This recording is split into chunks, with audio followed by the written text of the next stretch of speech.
Good morning, everybody.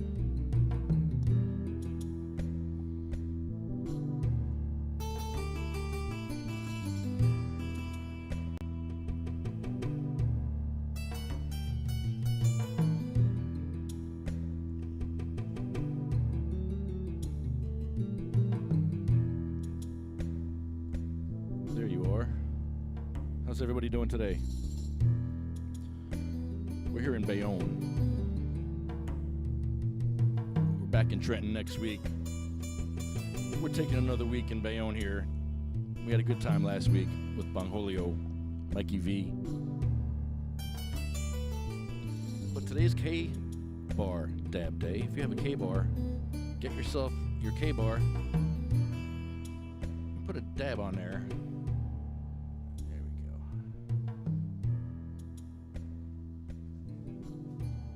A little dab on your K-Bar. And let's get this thing rolling. I'm actually here in Bayonne because I got a plumber here and an electrician. And I think our plumber is going to come online with us. He's from Albania, and I think he wants to talk to us about some things.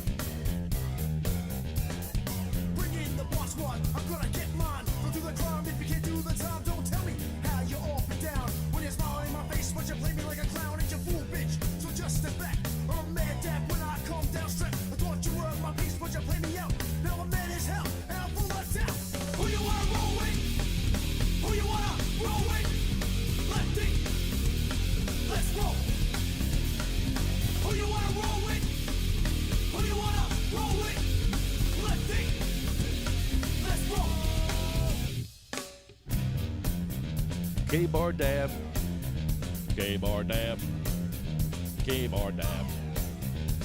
I'm back on the scene, it's time to get mean. I'm a lean, revolution machine. For what people stay, they sway.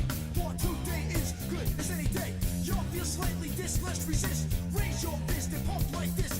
Promises all the time. Don't cross the line, but you know it's mine. Who you going to K-Bar Dab with? Who you wanna roll with? K-Bar. Let's go. Who you wanna roll with? Who you wanna roll with? Lefty. Let's roll.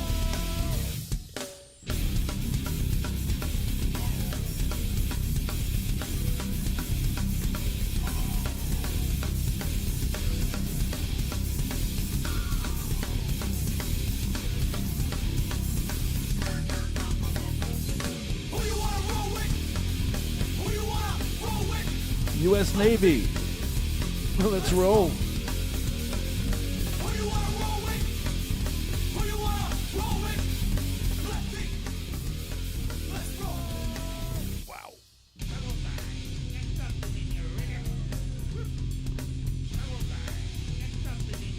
I feel like I'm in the jungle of Vietnam right now. Doing dabs off my K-Bar. My dad was a POW in Vietnam.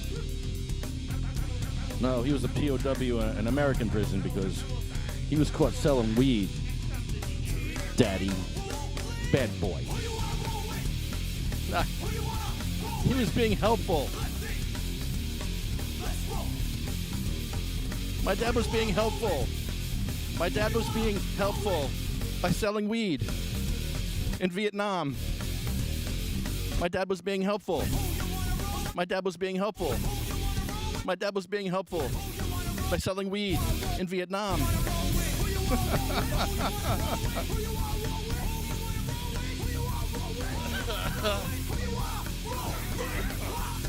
But I bet my daddy never did a K-dab bar. K-Bar Dab. Woo! Wow, that got me up. Oh, baby. So this is one of those shows where we have absolutely nowhere to go. We have no direction. We're just here to do a show. I'm gonna make some phone calls. Maybe you can make some phone calls with me. We're going to call our representatives and have them support Senate bill. Ron Rice's Senate bill. Oh, wow. That's not a COVID cough. That's a K-bar cough. That's a K-bar cough and a half. Wow. I'm in the backyard. All my neighbors are looking at me like I'm crazy. As soon as I came back here, it's a slice of paradise. However, the next door neighbor's dog took a poop as soon as I got back here. It was like a reverse meatloaf. It was terrible. I'm sitting here and the dog comes out and I can just almost hear it. It was so bad. Oh. So now I have to smell poop for the next hour.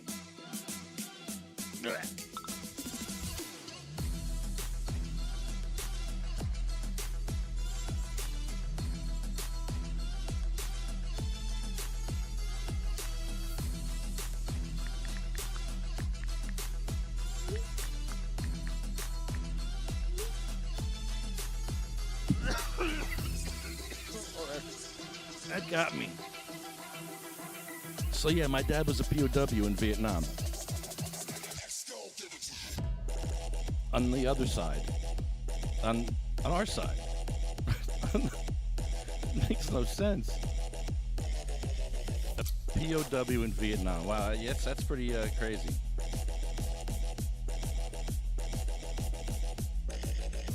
What's that t-shirt? I turned in my parents and all I got was this lousy t-shirt, like the DARE program. I sold weed in Vietnam and all I got was this lousy K-bar. It's not a lousy K-bar though. I sold weed in Vietnam and all I got was this really cool K-bar. So apparently I can't leave the house with this. Once it's here, I can't leave. It has to be in a lockbox or something to travel with this. Like it's illegal to walk around the streets with this knife, so I found it here in the basement and I got it cleaned up and now it's gonna stay here in the basement. And if you come in my basement, come on. No, I'm not a violent person, but this is a really nice knife. If you're fishing or something, yeah, you actually have to have a purpose. If you have this kind of a knife, you need to show purpose what you're doing with this knife. So a fisherman or a hunter or something, yeah, you can carry a knife as long as you have a fishing license, apparently. Interesting. Oh, baby. Okay, that dad really got me. Good morning, everybody. Who's out there? Is anybody out there? Is there anybody out there?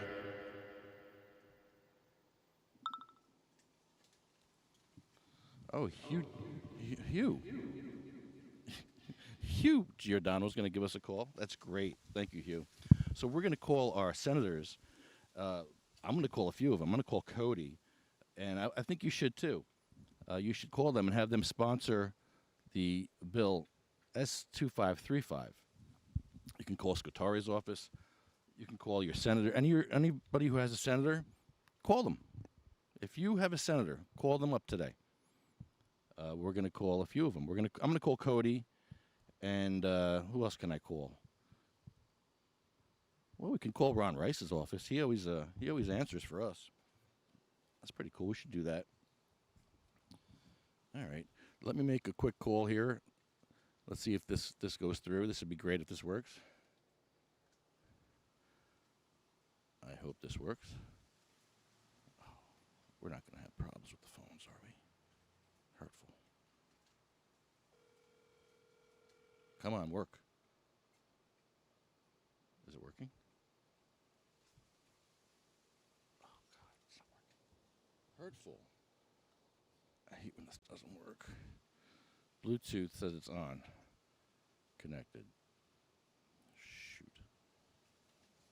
This is not going to work next week when we have Howie Hawkins call in. Yeah, we're going to interview Howie Hawkins. Hold on. If you're there, hold on. I'm trying to get you on here. Hello? Yellow? No. Oh, this is terrible. What a way to start this show. That's not good. Not good. Phones are out. As usual, phones are out. But we are in a beautiful place here. In a bamboo garden. I come back here and I meditate and I pray a lot. It's very, very peaceful for me. I love it back here. Oh, so who was that? I was checking who was online here. Is anybody online? Where is everybody? Who's out there? Hi, Sean. How are you, buddy? Oh, my computers are going down now, too. Look at this. Good morning, Marina. Yes. Yeah, Chris. This is wild back here. This is the place to do the podcast for the summer. If you all want to do a podcast out here, this would be a cool place to do it. Like, come on down. Like, yeah, let's do one here. I'm gonna have Mike Alonso on here. I want him to answer some questions because he had a protest against him here in Bayonne. He's a member of the school board, and he said something. He's a Trumper. Okay, first of all, let's start off right there. He's not a really bad Trumper. He's just one of those Trumpers that are like, Trumper. He's not like an extreme Trumper, like some. He said something. What did he say? He said he took the Black Lives Matter and he said he crossed off lives and he put Black Votes Matter. Not good, Mikey. I don't know what that was all. You need to explain that. So maybe come on here and explain that, because that's what the protest was about. I was actually at the protest. I went to the meeting, and I saw a protest going on outside the school board meeting. It was for Mike Alonso. I'm like, hey, what did Mike do now? What did he do this time? And they thought I was like a spy because they thought that I knew him and I was like a spy. And I'm like, no, I'm just here to like see what's going on. And I support the Black Lives Matter movement. I think we all should. I think that the people that are trying to tear it down are the same people that support this whole racist system that we live under. The whole system for hundreds of years is racist. It started from day one. And it's a shame because Washington was my hero growing up. I have books about Washington, Ben Franklin, Lincoln. I literally have books about these guys. And it's weird because those books don't talk about a lot of the dirty, nasty, filthy shit that they did. And that's a big part of their mistakes. It's a fatal flaw. It's not just a flaw. It's a fatal flaw when you start a country based on lies and racism and sexism. That's a fatal flaw. And the system is built to protect this whole system. And I think the way we can fix this problem, let's stop blaming everybody and let's just fix the problem. And step one is to end the drug war. The drug war is racist and sexist, and it needs to end immediately. Cops need to be called when you need someone killed. They're trained killers. If you need someone killed, then you call a cop. Otherwise, no. Cops should not be like social workers. If you want to be a social worker, be a social worker. But they have cops doing all these other little jobs, being the nanny state nannies, which we don't need that. We need to legalize all these drugs because let me tell you something. Drugs are legal for rich white people. If you're rich and white, you can get anything you want from your doctor, including meth. So it's a war against poor people and people of color. That's what the drug war is. And hippies. Hippies like me. People that grow their hair long and look different. So, yeah, there's a war going on, and it's against you. And the government is not there to take care of you. They're there to make money. They're in this. These people that are in the government, we see it on the municipal level, how effed up they are. And how corrupt and evil they are on a municipal level. And that's a AAA level. Then you get to the state level where it's like AA. And, that's corruption there, too. And it's a lot deeper and a lot more money involved. And some of those people go to the federal level, and that's where, you expect to find someone with a good heart in government. You're not going to find it. You're going to find a bunch of fake Christians. That's exactly what you're going to find because you know what? You need to think about why you're here on this earth. My sister had a month to live. How long do you have on this earth? If you got a month to live, what would you do? My sister had a month to live, and she didn't know it. She didn't know it. She was fine. A month later, she was dead. What's your legacy going to be? What are you going to do if you are truly a God-fearing person, you truly believe in God? What are you going to do to show God you're respectful, that you care, that you love what he's done for you, you love the breath that he put in your lungs? What are you doing for God today? How are you taking part? You can take part by just calling somebody who's sick. Give 10% of your time. Give 10% of something and just help somebody. That's what we're here for, to help people. And the whole Black Lives Matter movement, it's helpful. When I went to the Black Lives Matter protest here in Bayonne, it was a spiritual experience. People kneeled. People kneeled for almost 9 minutes. And the Spirit of God was on these people because it was a peaceful, powerful protest. And this has been going on for hundreds of years in this country, this oppression. White people can't. I listen to Giuliani on the radio, and he's trying to tell people, the oppressor doesn't tell the oppressed when the oppression's over. The oppressed says when it's over. The oppressor doesn't say it's over. No, the oppressed says it's over. And so the oppressed is not saying it's over yet, and it's not over. People are just tearing apart the Black Lives Matter movement. They're blaming George Soros and all these other people. They blame everybody. I blame them all. I blame everybody involved because this whole thing is a mess. The chickens have come home to roost. We started off on day one on a lie. On a frickin' lie. And I'm disgusted. The more I learn about history as I'm going, I've just learned Susan B. Anthony was a racist. I didn't know Susan B. Anthony was a racist. But yeah, apparently she was a racist. And I'm going to read in more into that because I didn't know. I was ignorant to that. And she was a suffragette. She fought for women's rights. She fought for the right to vote. But she was a racist. Like what? And now today you see a bunch of partisan politics and infighting, and you see, I'm telling you, there's no left and right, boys and girls. There's a right and a wrong. There's an up and a down, and you're going to find out really soon. You're going to find out really soon. We're all going to find out really soon what the truth is. So you better get on the right side of God. Never mind the right side of history. Get on the right side of God. Are you kidding me? What are you here for? You're here to be hurtful or helpful to others?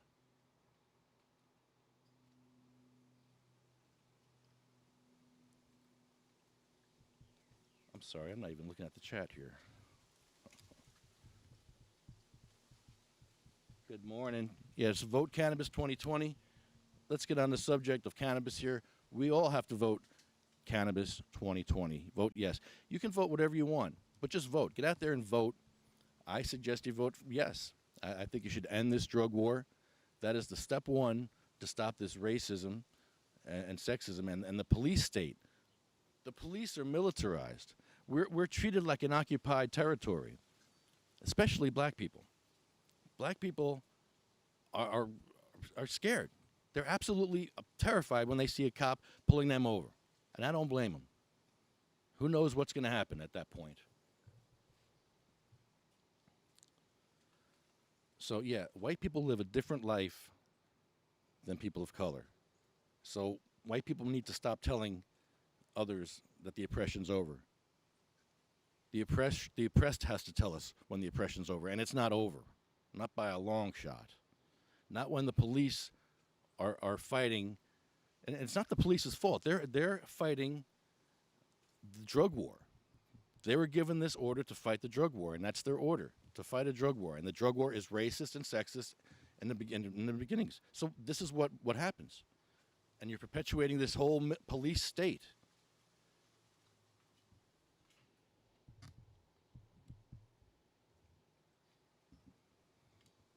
I know a lot of good cops that want to end this drug war.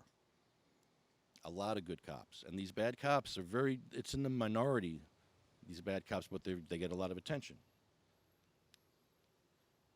and it's the politicians' fault. It's not the cops' fault. They don't make the laws. If they didn't have a drug war to enforce, well, then, yeah, when you call a cop is when you want someone killed.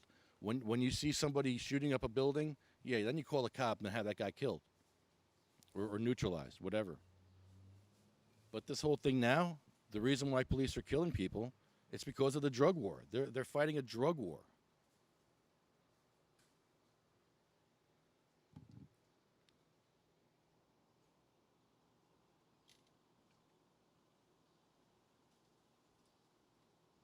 Black lives matter. Black lives don't matter until they matter to black people. Well, yeah, the black people, all right. You listen to Giuliani and these conservatives, just start talking about Chicago, how black people are killing people in Chicago. There's a drug war going on in Chicago. There's gangs that have been there because of drugs. These gangs are making money off the drugs. If you didn't have illegal drugs, these gangs, you know, but I tell you what, it's all set up. It's all a system.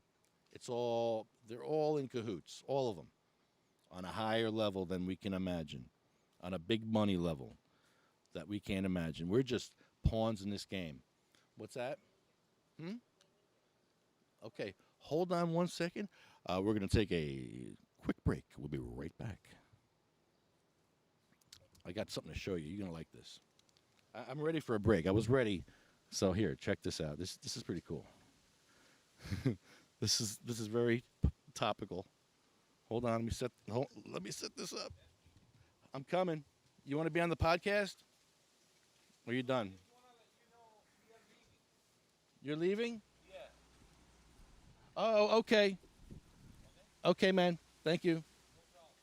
Oh, that's who wanted me? Oh, okay. Oh, okay. We don't have to go on break then. All right, never mind. I am prepared to go on a break at any moment. The moment's notice here. I did do a little bit of pre-show today. But yeah, Black Lives, you're absolutely right, man. But this drug war with the gangs and all this shit, that will end a lot of this violence. A lot of it. Not all of it, but a lot of it.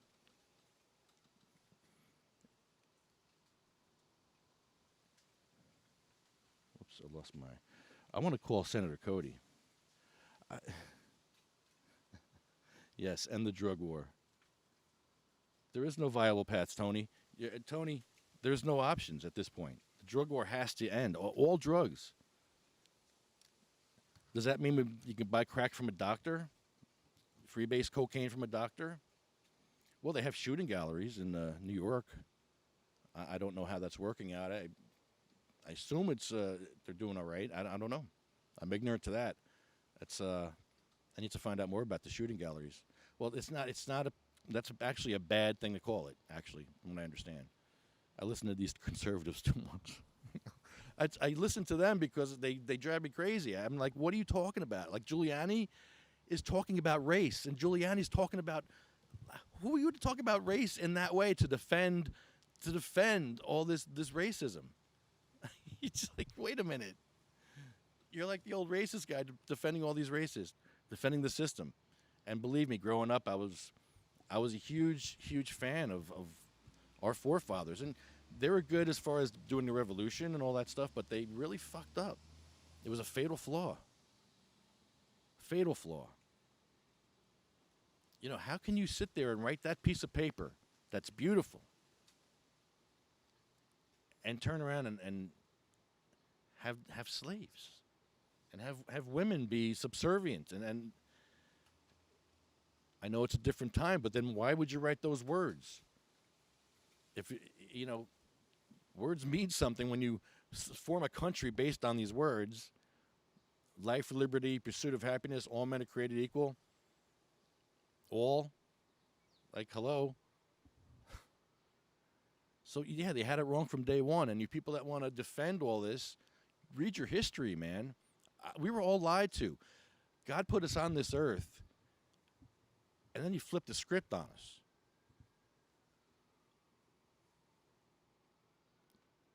He absolutely flipped the script on me, on the things that I've learned.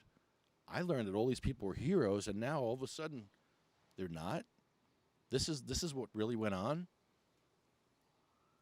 Do your own research about Columbus and our forefathers. And the books that I have at home don't talk about any of that stuff.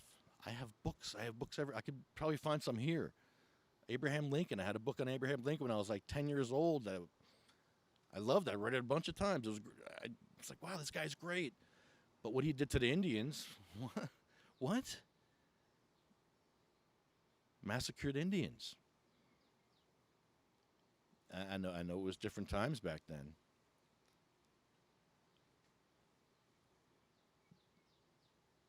But how really different? How different are we? We've been here for eternity. We only remember back a few years, but we've been here for eternity. Our cells are eternal.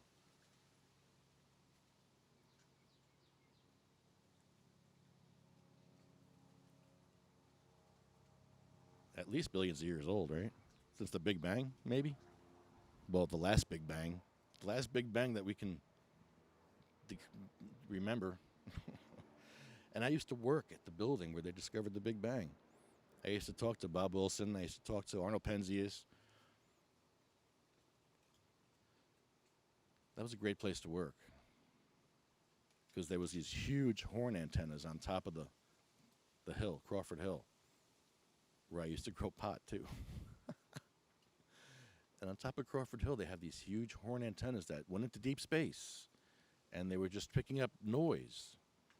They weren't looking for anything like the Big Bang. They were just looking for other stuff. And wow, all of a sudden, there's like, wait, where is this noise coming from? There shouldn't be any noise. Oh, boy. Okay.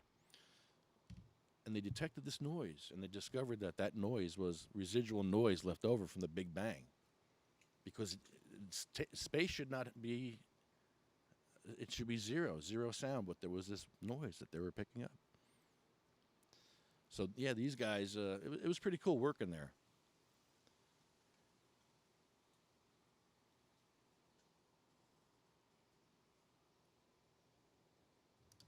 It makes me want to talk about stuff like this. It made me want to read books about this kind of stuff.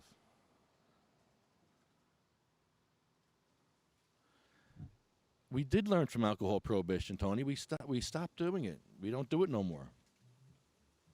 We don't do alcohol prohibition. Except in Ocean City. Doesn't really matter, though. We don't do that anymore. So I think we did learn a lesson. Well, no, okay. If you're talking about now, no, we didn't learn from. What a mess it is now. What a mess, dude.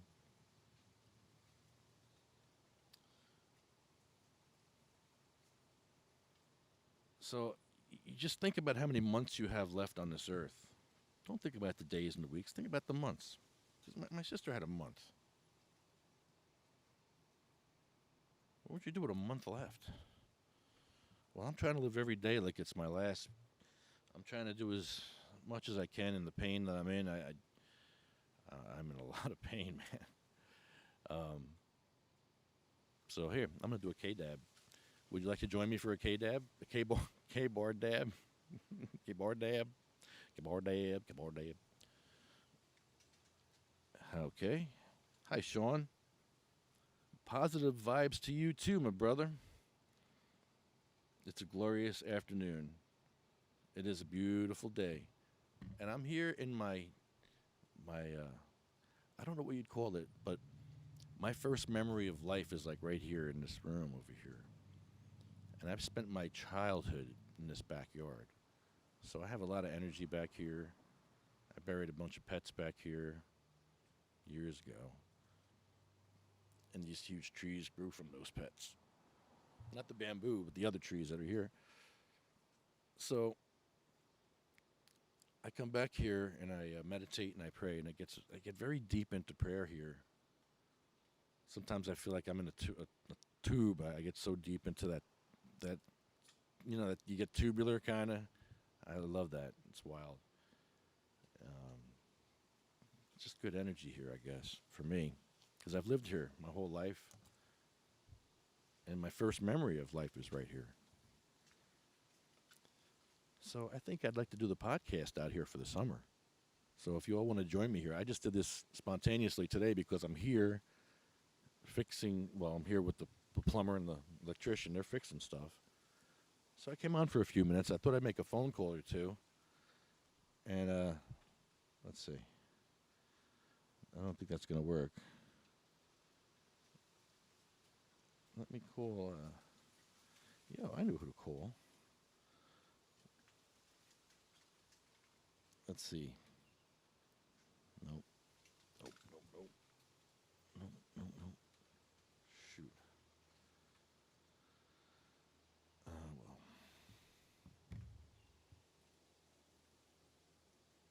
Hey, Chucky. What's up, buddy? How are you? Chucky, you want to call in? I haven't talked to you in a while, Chucky. Chucky, I'm not doing that. Chucky, why don't you call in? You have the number. It's right there. When Chucky was driving with a cracked windshield, the cops told him he didn't yield. They asked him why his car smelled like skunk.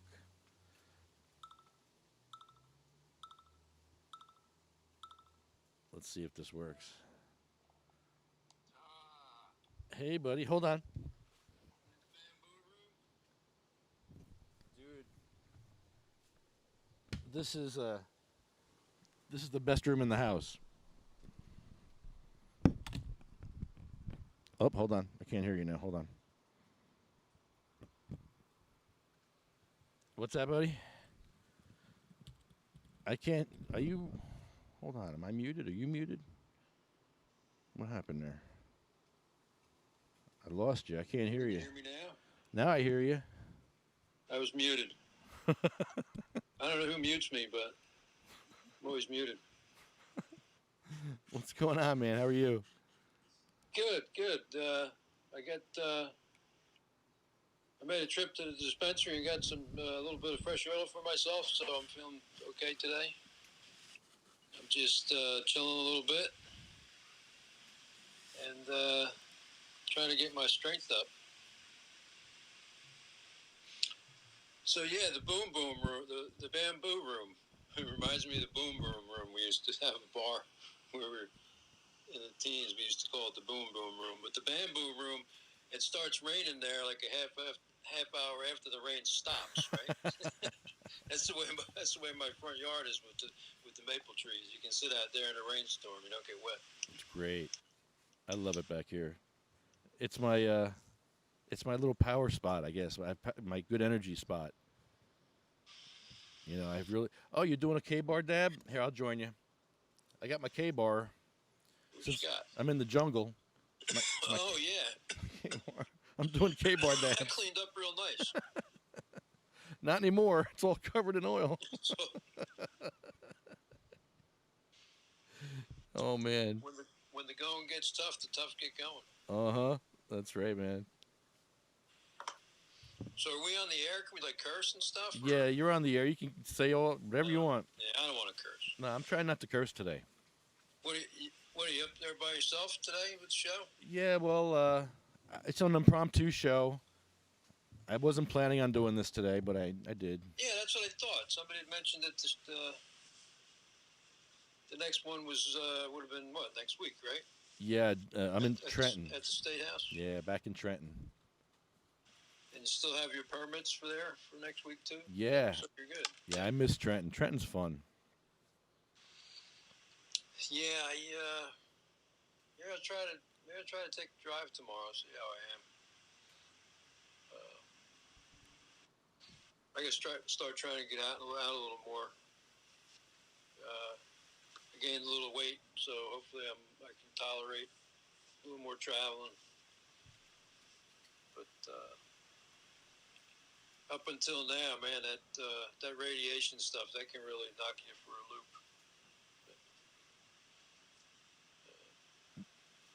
I'm glad it went well, you know. What did you have done now? You had the pellets? It was, it's, they go in through an artery in your leg, and they fished it all the way up into my liver, and they deposited radioactive beads in the arteries that supply the blood to the tumors. So they said it was a good dose, and they got it located exactly where they wanted to. So they're kind of optimistic, at least in the short to midterm. But you've been around long enough. You see me go up and down. And, what happens this week isn't necessarily how the next week's going to happen, You seem to have more good days than bad. Yeah, I think so. Lately? I think so. How about yourself? You feel a little better? You know what they did to me? The massage therapist took my shoulder. He dug underneath my shoulder bone and pulled my entire shoulder and stretched it out. Like he almost pulled it out of the socket. Right. It hurt, but I tell you, when I left there, I felt a lot better. I tell you, they do some wonderful work. Some of the physical therapy people. Oh man, if you know what you're doing, oh. Yeah, I mean, some of it's, have bullshit, but they did a procedure on me. I had tennis elbow so bad one time. I couldn't get rid of the damn stuff. I couldn't even pick 20-ounce coffee up out of the holder hardly when I was driving. And so the orthopedic doc sent me for some therapy, and this she was a little woman, but she hurt me. Holy cow! But she opened up this big case that she has, kind of like a briefcase, and folded up like in 3 parts. She unfolded it, and there was all these different, like shaped like plastic scrapers and everything. And as she started working on my elbow, she explained how it was, what she was doing. She was actually breaking down the larger muscles around like my bicep area and tricep area and in my forearm. It breaks down the grain of the muscle and relieves the tension on the little tiny ligament at the tennis elbow, where the tennis elbow actually is. Because that's all it is. It's a little tiny ligament. It's hardly as wide as an egg noodle and maybe an inch long. It's a real tiny thing, and it's a chronic thing because it never gets a chance to heal. But with that treatment, it was gone in 2 weeks. Nice. I was really impressed with it. So, and I never had a problem with it after that. So, knock on wood. Jim Miller just had surgery on his trigger finger. Oh, I had, yeah. Oh. That could be so painful. Ouch. Yeah. Yeah, and with that is you have to, like, when you get up in the morning, if it's real bad, you have to like pop it open, and that's the worst one of the day. Is the first one. Oh yeah, I'd run my hand under hot water. I had it, and one of my fingers, I had both thumbs, and yeah. Yeah, if you're listening, Jim, I feel your pain, buddy. They're gonna cut it. They cut it. And, yeah, it's actually. If you look at the the shape of your hand and all the knuckles and everything, it's pretty much the ligaments run through your finger, kind of like fishing line does on the eyes of a fishing pole. And when you get a tear in one of those ligaments, you get inflammation, and you also get some healing overnight because your hand is more stationary. And the pain that you actually feel in the morning when what I refer to or somebody want to understand as a pop is that ligament with the scar tissue having to be forced through like that little eyelet that guides it. And that's the game. Your body heals that ligament, and then you have to use your hand and you pop it through again. Oh. And it just re-injures it like every day. Ouch. And the only way to get rid of it is, that's what they do. Well, you can get rid of it if it's not real severe, but you have to stay, like, pretty much splint your hand and be like inactive for like 6 weeks probably. But if it's real bad, like in Jim's case, obviously, what they do is they just do a little tiny incision and they actually snip uh, that little eyelet, so to speak, where the ligament runs through, so that you don't get that popping effect. Ugh. Oh God. Yeah, surgery. How much fun. Boy, oh boy. My hip pops, and I'd say that's pretty painful. Yep, that'll get you. That'll get you. I sitting around reading yesterday. You might have seen it. We had another. Wasn't an Oceanport. It was Eatontown. It was an overdose. But they arrested 2 people from Oceanport for, I guess, being involved in the death of this fellow from Eatontown, the next town over. So now it's on Facebook again. All the shit that you and I and everybody else went around talking about to these communities and offering them a little bit of advice from our standpoint as patients who take a lot of or use or have used a lot of pharmaceutical pain relief.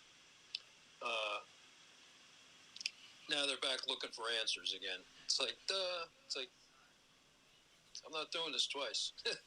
Yeah. We told you once. Yeah. I'm not doing it twice. Hey, Maura. Yeah, this whole drug war mentality has got to end. That's what's killing everybody. Maura, would you close my door there, please? They talk about Chicago. All these conservatives are talking about Chicago. Well, you know, if you end the drug war, these gangs would not have the monies to operate. It's all crack wars and heroin wars going on out there. Yeah, it's you know, and the public's answer is to, just go arrest our way out of it. It's like, well, it's not that simple because, you know, the customers are among us. You know, we're our own worst enemy. You know, you have to point the finger at both sides. Actually, 3 sides: the pharmaceuticals, the users, the pharmaceuticals, and the illegal distributors, and the doctors, and the legislature. Yeah, the doctors, they can be the worst. Some of them. Yeah. But I don't think that goes on as much as it used to be. The overprescribing. I think they really locked down on that. But I hear whistles. Do they give you a hard time, like at all? Like, I know you have to take some opiates in addition to cannabis for your pain. How much? Being in my condition, plus the fact that we're in the midst of a pandemic, that pretty much give me whatever I need. You know, right. I mean, it's pretty much a phone call interview that you have over, you know, your iPad anyway, or your cell phone. So it's, yeah. When I have my usually 1 month or so checkup, we just go through the list and they just ask me what I need, you know, and he'll write them. Mary picks them up, and sometimes the pharmacy will say, "Look at that one, that's nice." See that dab? Sometimes the pharmacy will say, "Come back in a few days. You're early."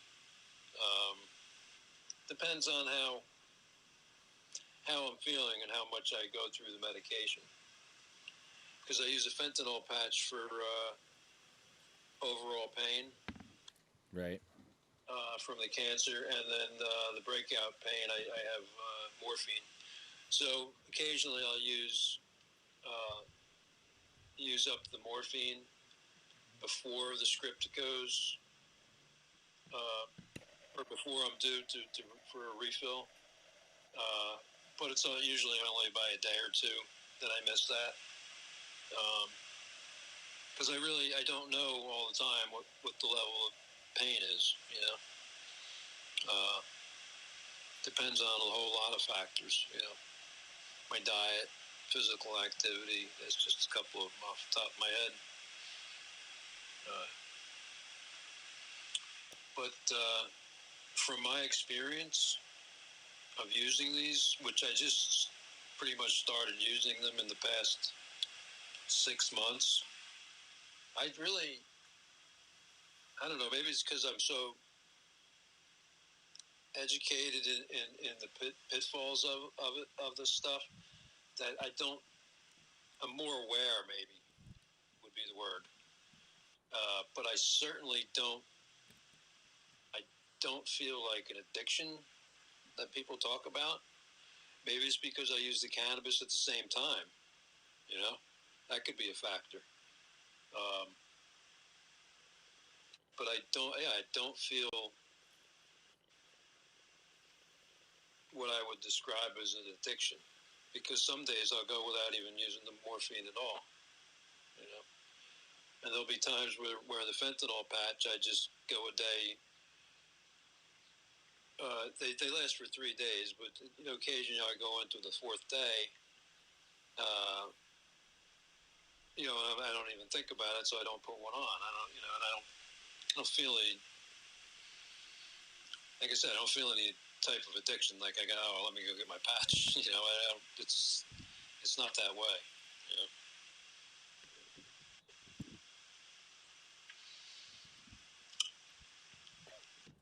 But I mean, you went the other way. I mean, you went from all pharma to all cannabis. So,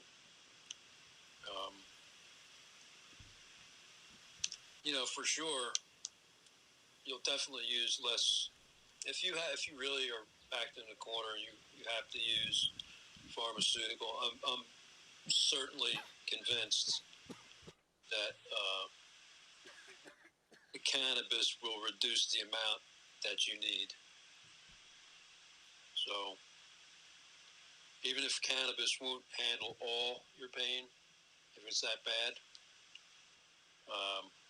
it definitely, I think, certainly allow you to use less pharmaceuticals. And I see. I can't. I mean, I have an unlimited monthly amount from the dispensaries, but who the hell can afford that? But I would really like to have enough cannabis to really overload my system on it to see if I can really tamp down on some really serious pain with it, because that's what I feel in my experience with the cannabis is people that are using it for pain, and the state's giving them a half, or the doctors are giving them an ounce or an ounce and a half, or even 2 ounces. If your pain is severe, I'm not real sure that 2 ounces is going to hit on that pain. I think people miss their mark by as much as 50% for dosing with cannabis to be pain-free or have it reduce the pain. See, now that was too big of a bite. You got to take a smaller bite.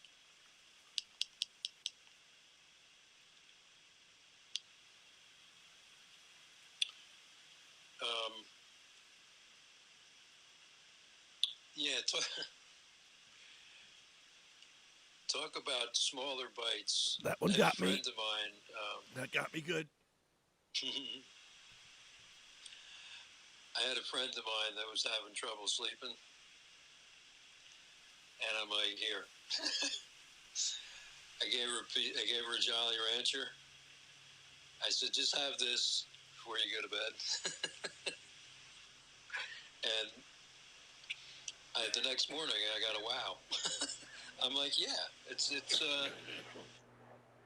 not about getting high. If you got a sleep disorder, it'll help you with that too. Certainly help you with that.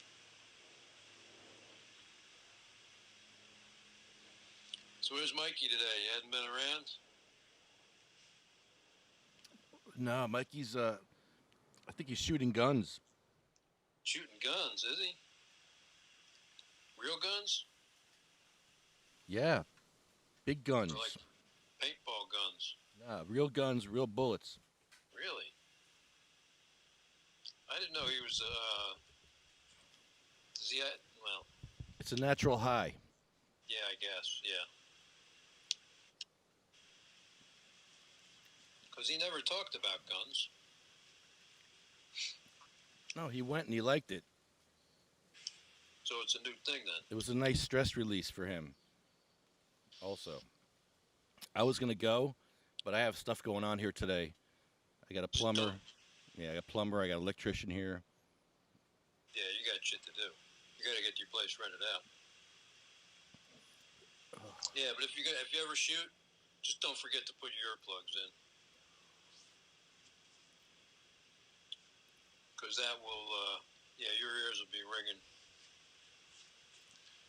Your ears will be ringing for a while. Oh, that one hurt me. That was a hot dab. That was not good. Gotta let that baby cool down.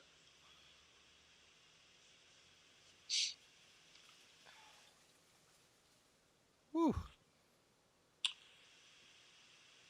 So what's the pissing match with the Green Party?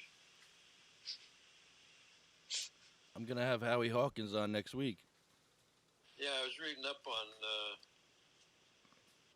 What do I ask him? What kind of questions do I ask him? I didn't even know who he was. I had to go find out. Yeah, Green Party. So he's Green Party, running for president, right? And he's obviously pro-cannabis. Yeah. So where does his vote come from? Does it come from a Trump voter, or does it come from a Biden voter? That's the true question. Well, look who else threw their hat into the ring. Kanye West is going to run for president now. Oh God, what a freak show! So there you go. What a freak show! There's your circus right there, boys and girls. I'm gonna vote for him this time. I'm gonna do the same thing that the Trump people did to us. I'm like, okay, you want TV personalities? Here we go. You have another one. I'm voting for you. I could have done a better job handling that pandemic.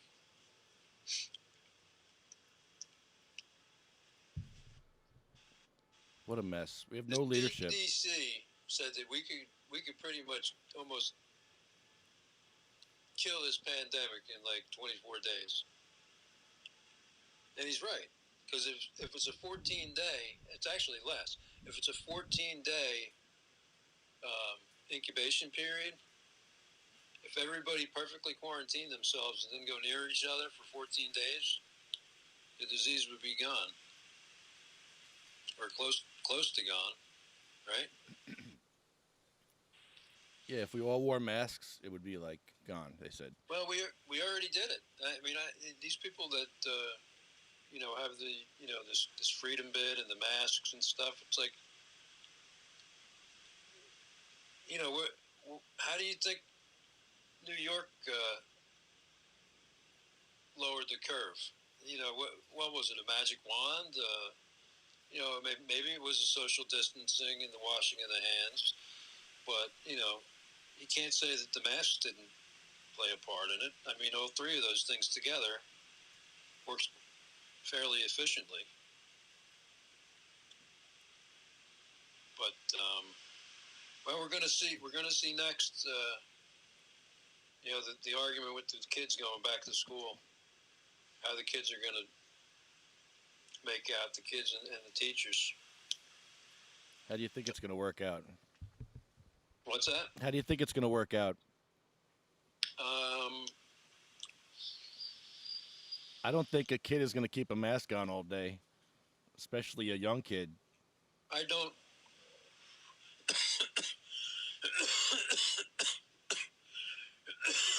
I don't see it working at all.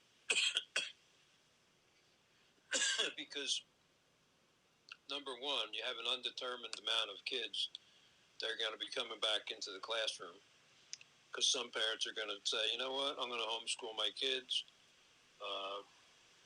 Whatever other options there are, I don't know. It sounds like some towns might give parents and students like option one, option two, option three, where you can actually sign up for different schedules. You know, you can do like all remote learning, or you can do like 2 days a week with a rolling calendar or whatever, or you can do full time.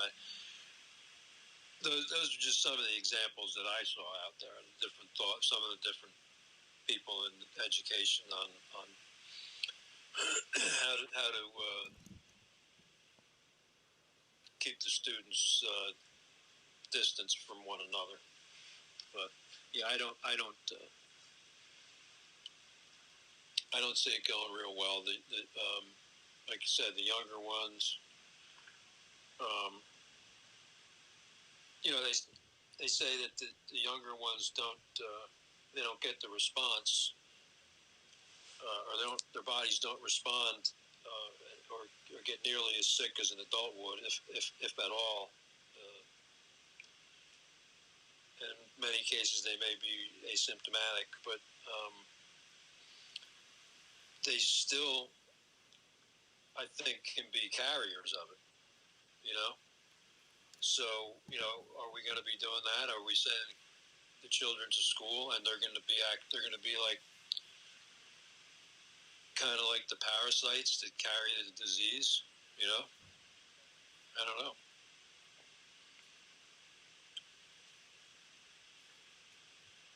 But I can tell you one thing: as soon as there's a death or two, I hope it doesn't happen, of course. But if it doesn't even have to be a death, so you start getting sickness, you get a couple of teachers sick, because the teachers are probably more at risk, certainly in the younger age group than the students. So it's not just about the kids. They're going to have to figure out a way to make it safe for the teachers too. So I'm all ears, because I wouldn't know where to start. I have a few ideas, I guess, but mine are no different than anyone else's. And when you start doing engineering stuff to separate people, you start talking about cash. It costs money to change over these classrooms and schools, to modify them so there's more distancing going on. Who knows what it'll take? And you lost me.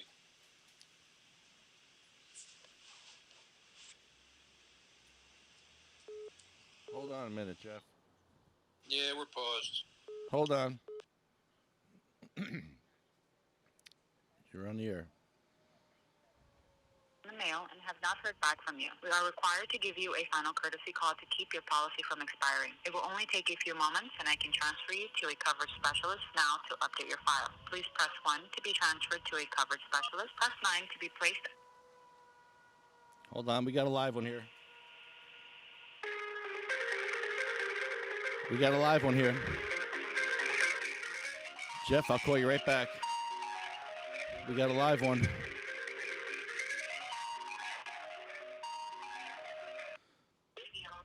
Hello, good morning. My name is William from Warranty Services. How are you? Good morning. Good morning. Great. Anyway, can you please verify the year, make, and model of your vehicle? My vehicle, Thank you so much for your time. Have a great day, though. I had a 92 Ford Probe. Hello, this is Marie. Oh, that's great. So do you have another vehicle? No, not at this time, sir. Understand. I'm sorry, but it's not qualified for our warranty coverage. Oh, dang it. Dang it. I hate when they hang up on me like that. Shit. I had one there.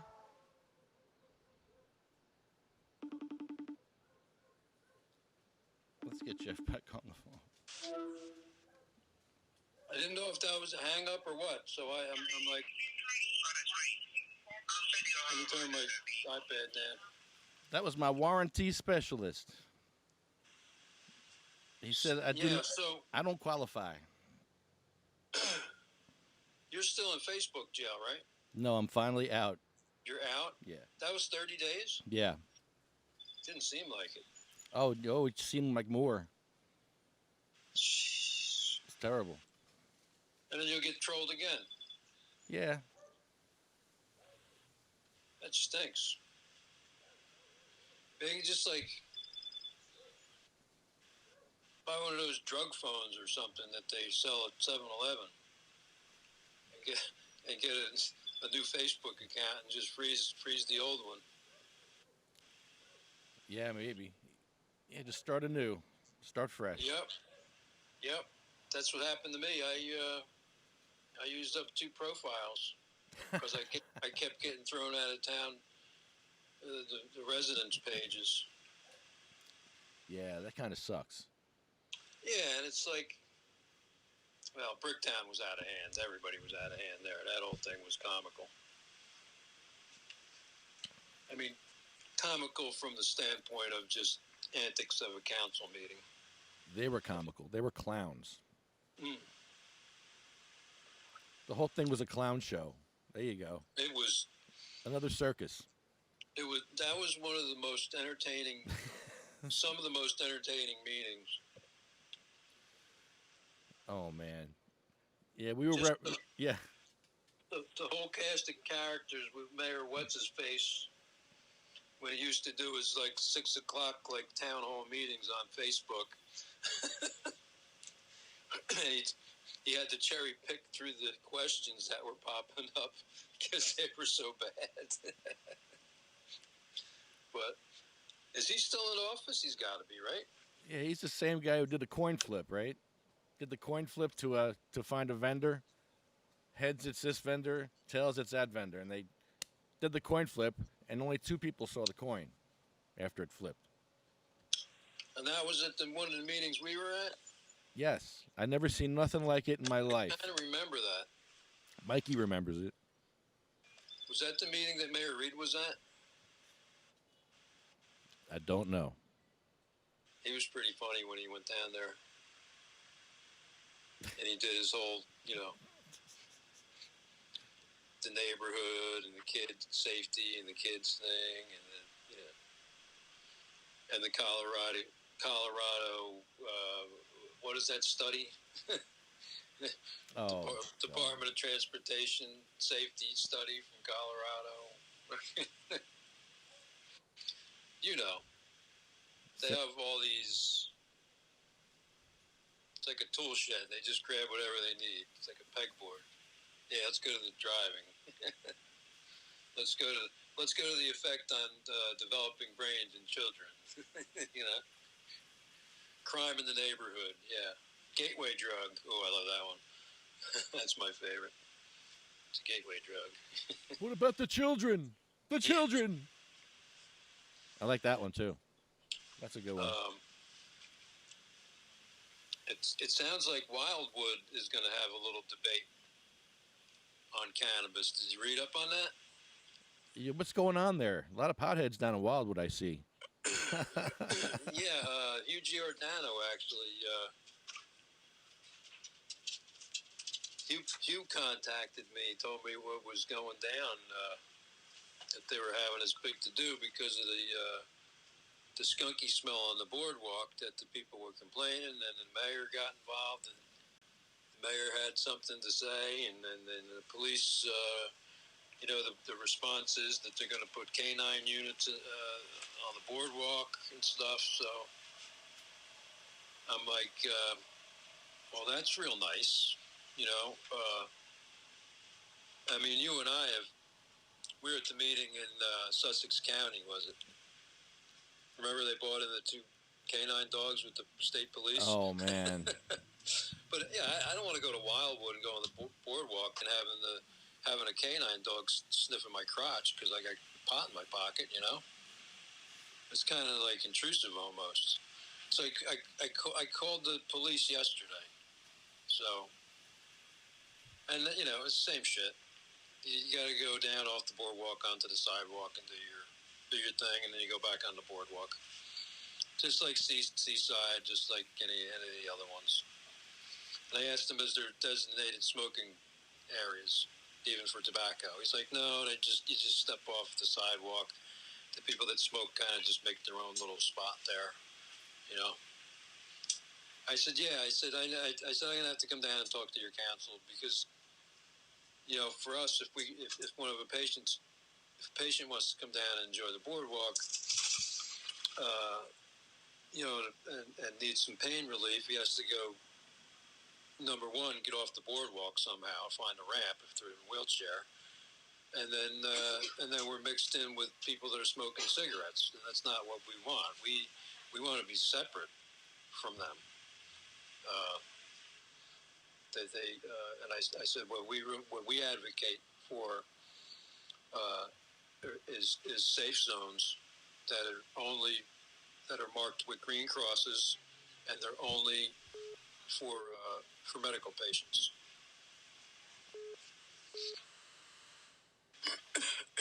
I don't know who this is. Hold on, Jeff. Hello, you're on the air. Hey, how you doing, sir? This is Adam. Oh, yeah. BNY Electrical. Oh, okay. Hold on, I'll be right there. Yeah, I'm going to be there in about 25 minutes. Okay, great. Thank you. Thank you so much. I really appreciate it.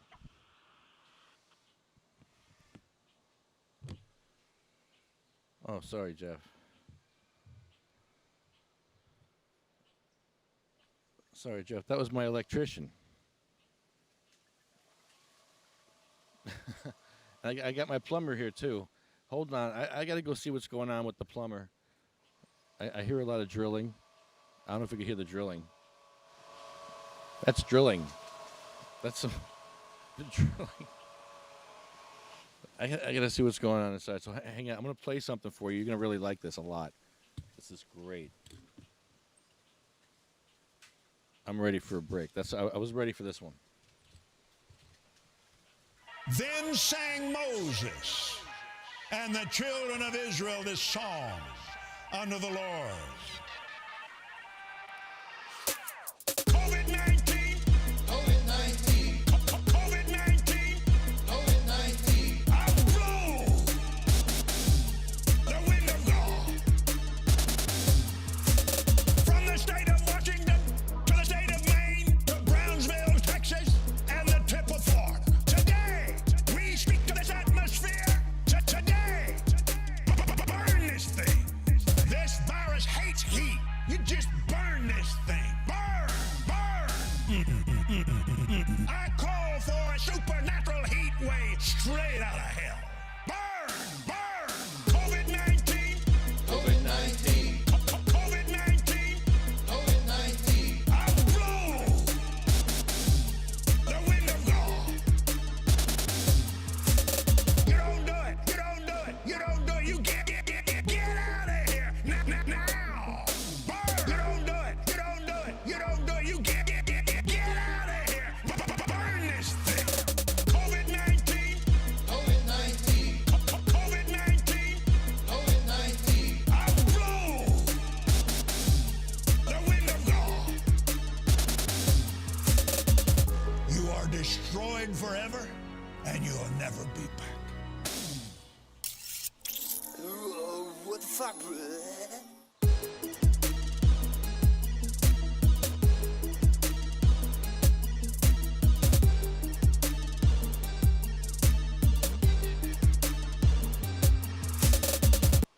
Wind, almighty, strong, south wind, heat,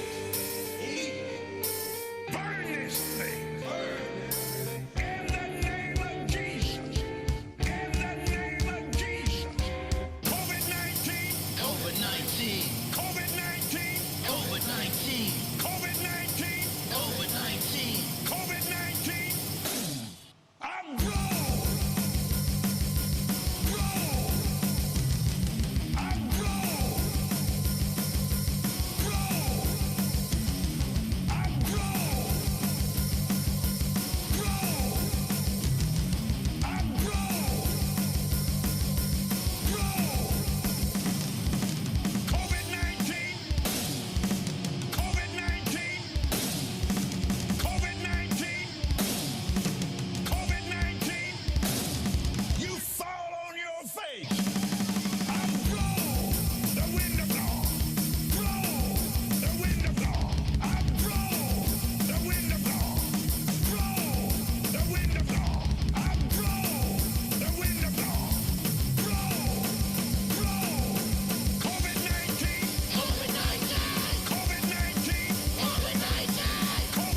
It is over.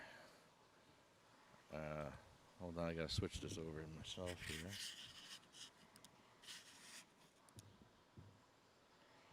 All right. You don't want to talk on the podcast though?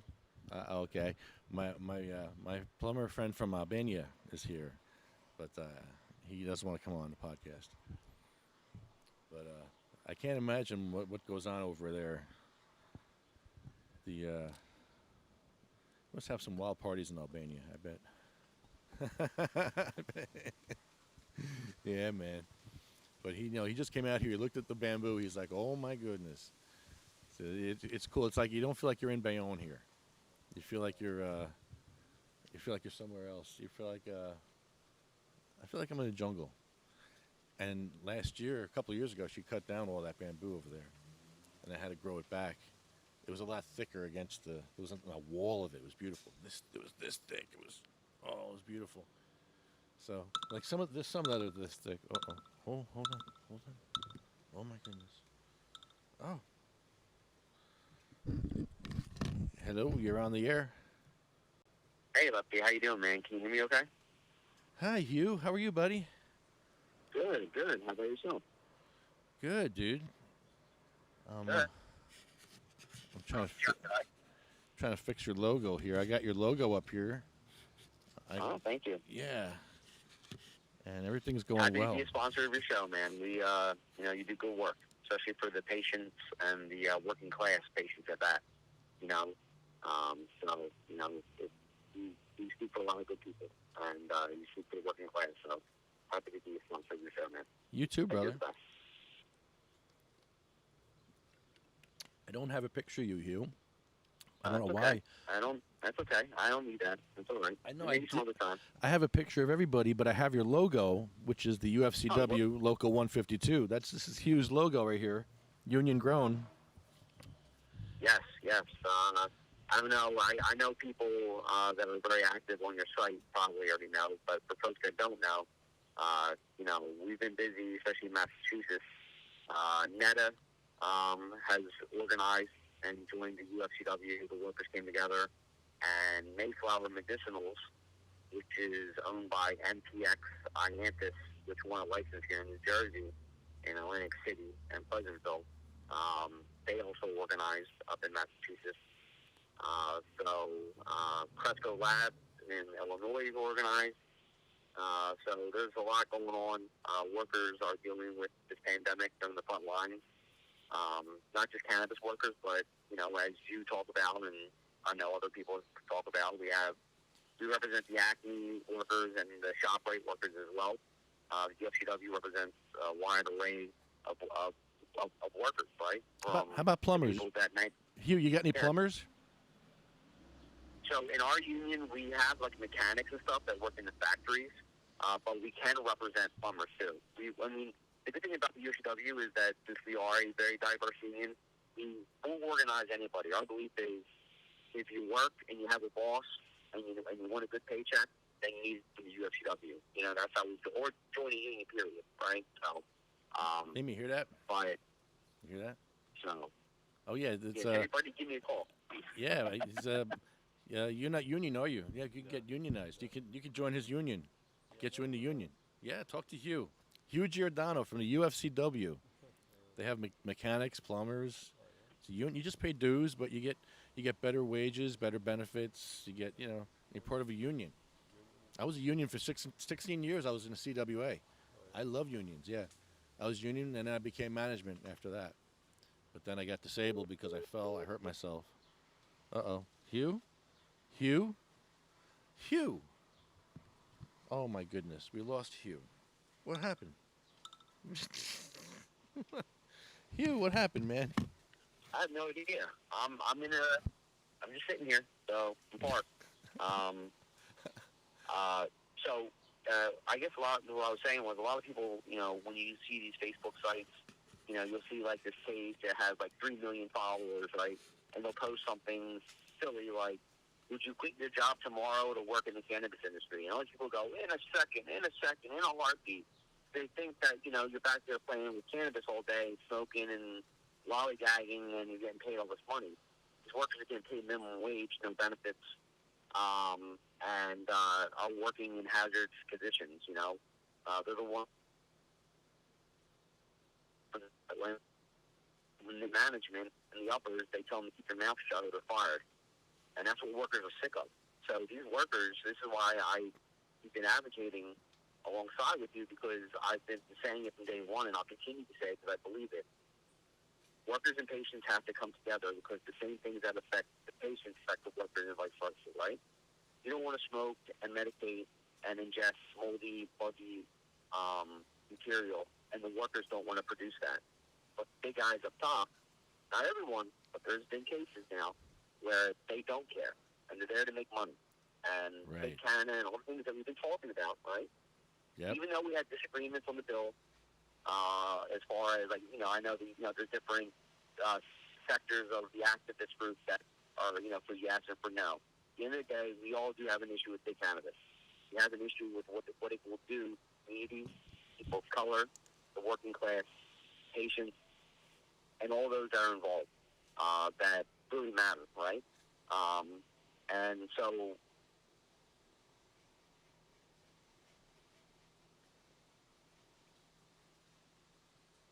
Hugh? if patients have avenues, and I know contact this, they can contact those things. I'll give you an example. Massachusetts, workers did try, and basically they were told.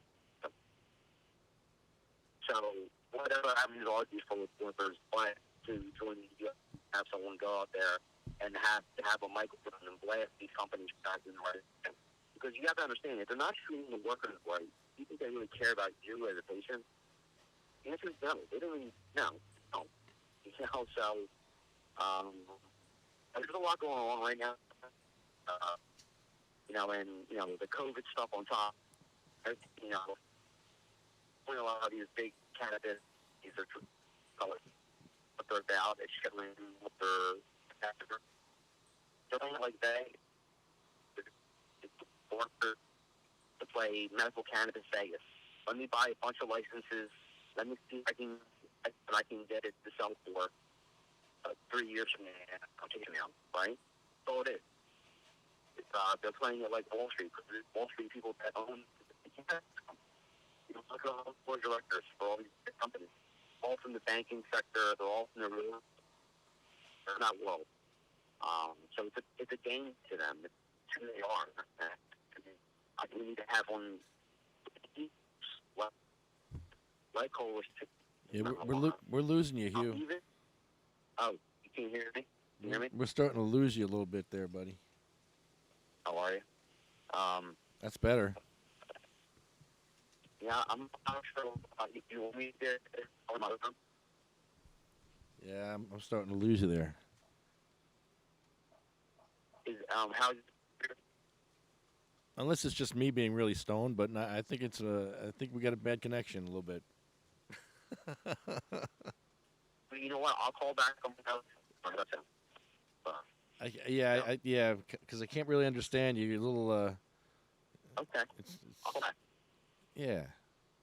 All right. Hugh. Sorry, guys. I'm sorry to your viewers too. I apologize. No, I hear you good now, but sometimes it's in and out. I can hear what you're saying now. Sure. Well, okay. Well, we'll go until it goes out again. Then That's good. Yeah, but it's good now. There's a lot of organizations that are out there that are fighting for the working class issues that affect cannabis. Again, Ross, MJ Coalition of Medical Marijuana, and there's all these other groups too that are dealing with the minority issues, the social equity. And the UFCW is part of all those conversations because it's a working class. It's what the league is about. It's about working class issues, not about being a Republican, not about being Democrat, not about being independent or anything else. It's about if you're not Jeff Bezos, then you would have a real voice in the world, and the answer is no.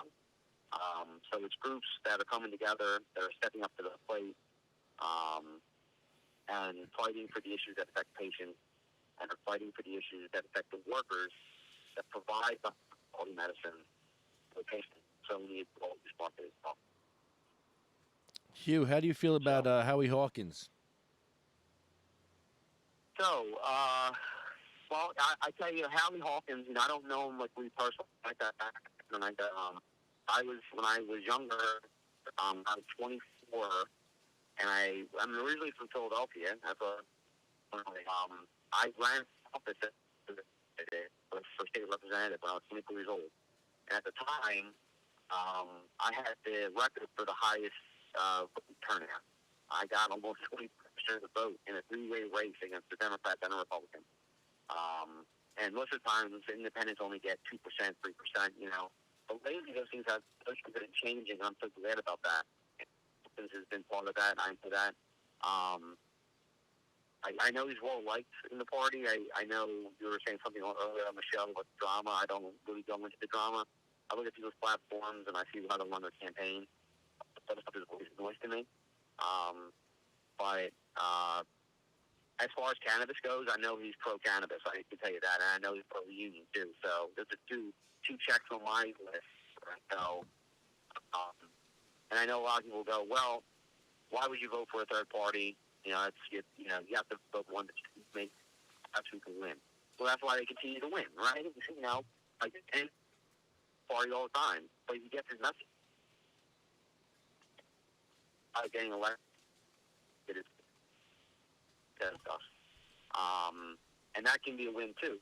But is it about really making change, or is it about winning on a personal level? And to me, it's always about making change. But if done, and people win, and my view is like, I care about working class people, then it's a win, right? Then I won. So whether you win an elected official or not, but he seems like an okay guy. I don't know much about his vice presidential candidate, who's a African American female, but it seems very well liked amongst the activist community, from what I've seen. I think it'd be a good interview for you. I mean, he'll talk cannabis with you, and he'll talk all the issues that go into that, social equity and things like that. I mean, he'll definitely be on that side. So that's our battle. It'll be a good interview. I'm looking forward to it. That's our battle right now. These social justice issues for everyone, for people that are disabled. We're fighting for people in wheelchairs. We're fighting for Black Lives Matter now. It's like we have a lot of issues that we have to face and fight. We need to end. The entire drug war needs to end. I'm sick of this. All this fighting. If you listen to the conservatives on the radio, like Giuliani and all these other conservatives, they're just like ramping it up and trying to explain, white-splain racism over the last 200-300 years, and explain Thomas Jefferson and all this stuff. And I'm just like, I'm done with this. I'm done with this. You have to do the right thing. It's at some point in your life, you have to do the right thing because God's watching. Here's the good thing about it is that the groups in New Jersey have been very active. All the activist groups in cannabis have been active, and they're trying to do the right thing, okay? I can say that. Everybody in their own way. We all have our separate issues within cannabis, but we all seem to come together when it matters, right? That's why, in reality, as far as the legislation goes, as far as what we had in front of us, if the state representatives or the Assembly and the Senate did not pass, was a decent bill. Was a perfect heck no. When we talked about the people on other shows, we're going to have to continue to fight when the CCC is created. If you look at Massachusetts is a prime example of our future if we don't stay on top of it and realize that even if a bill is passed through the legislator, a bill is passed on the ballot referendum, we still have to stay active because there's still going to be big business and other agendas going on that are outside of our agenda, right? That are usually productive to what we're trying to do. Jeff Oaks, who you had on earlier, prime example. Me and him were talking. I said, Jeff, did you see this crazy article out of Wildwood where people were basically like, and I was reading the comments. And the article was very short, but the comments on the Facebook thread, people are like, oh, no one wants to smell it. Calling people that smoke cannabis or take cannabis like losers and dirtbags and all these negative connotations. I'm like, that's alarming. That's alarming. And then when Jeff's absolutely right. Yeah, so instead of dealing with the issue of, okay, we're just going to go on the boardwalk and look for people smoking, no matter what it is. Hey, look, that's the rule. The state law is patients can smoke. We just take tobacco. If they stop the tobacco smoking, then it is what it is. And unless we change that, like Jeff said, like getting states down, a lot of other stuff, and those are all great ideas, right? So Jeff's on point. And so we've come into an issue where you have like a town, other towns are complaining that, beach towns specifically, which is crazy. These beach towns, let me tell you about all about some of these beach towns, is there's nobody there doing the work, right? And then they're complaining about the taxes going up. Well, if you don't have residents coming in, living there full time, and you don't have tourism, people spending money, you're not paying tax base, and how are you going to keep your taxes up? So cannabis patients could come to those towns, even during the winter time, if they set it up for patients to come and get away, and even sometimes sometimes people just want to get away and listen to the waves, and they don't want to, sit in that enclosed area, and they're okay with that, right? You don't need to be on the beach, but they could have tourism down there from patients, and the same people that they're fighting could help their tax base, right? So those are the residents who are talking disrespectfully about patients. They're their own worst enemy here, and especially Jeff is absolutely right. I'd be concerned too if they had dogs on the boardwalk just to sniff for cannabis. What, you're gonna pull over every single patient? So maybe I think the police officer who did the interview probably was just trying to say, look, we're going to make sure everything's okay. And like Jeff said, they called and said, look, we're okay with it. Just kept it off the boardwalk. So I'm sure the press was in their face and they had people calling the police officers complaining. So he was probably just rushed to say a comment. But they followed up. I'm glad Jeff is a real activist. So Jeff followed up with that, which was nice.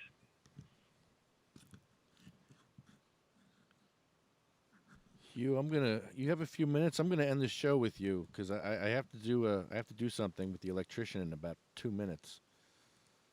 Oh, sure, yeah, no problem, man. That's fine. Well, if you want, you can. I can off the phone. You want me to? That's cool.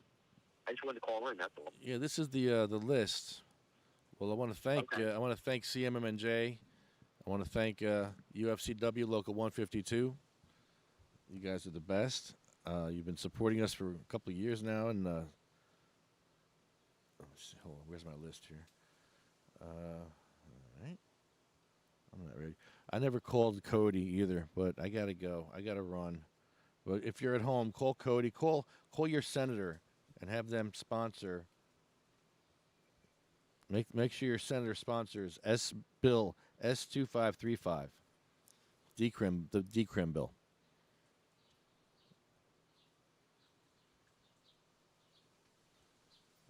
Where's my... So we got UFCW, Local 152, CMMNJ.org, NewJerseyWeedman.com. Get your... They have all fresh... everything's fresh at the Weedman's joint. Fresh and green. Yummy.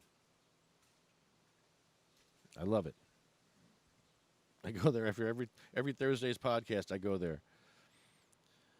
TheFallingSickness.com, medical-freedom.com, davidversusautism.org, hashtag LetPatientsGrowNewJersey.com, New Jersey Grannies for Grass, JacksonStorms.com, Arlo Glass, OprahMachine.com, Pure Puff Vapor Supply. It's not that anymore. It's something different. I have to fix that. DragonFlyHealthCenter.com, Sativa Cross West. And Hugh, I don't think we've ever done the list with you before. No. No, this is the sad part of the show. This is I'm nervous, man. I don't want to mess it up. This is important. This is kind of the important part of the show while we do this, and our list is full of people that have died waiting for cannabis or couldn't get it. People like Cheryl Miller, Sabina Rose, Diane, Gracie, Cindy Mae, Marie, Jack, Joan, Randy, Polly, Bill, Chad, Jeremy, Colette, Matt, Troy, Russ, Roger, Jay, Ella, Hattie, Jackie, Anthony, Jake, Armando, Felicia, Lynn, Dan, Sean, Joyce, Lori, Frank, Brian, Flo, Carl, Thorne, Frank, Lorraine, Terry, Charlotte, Cher Ford, Jay Bird, Brennan, and Michael Dillon. And if you have 10%, give it to someone who needs it. 10% of your time. Just give someone a phone call. Like if someone who's sick that you know of, go check on them. Go help them out. Go give them 10% of your time. 10% of anything. It's called a tithing. It's a good thing. I agree. And we will remember them. And all the people. As we always say on the show. Again, thanks for fighting. You know, the fight is what a lot of people are. You know, everyone around you that has been there since day one, even before you're not involved. Yeah, here, this is what we say at the end of the podcast here. This is it. This is written 100 years ago. They went with songs to the battle. They were young, straight of limb, true of eye, steady and aglow. They were staunch to the end against odds uncounted. They fell with their faces to the foe. They shall grow not old, as we that are left grow old. Age shall not weary them, nor the years condemn. At the going down of the sun, and in the morning, we will remember them.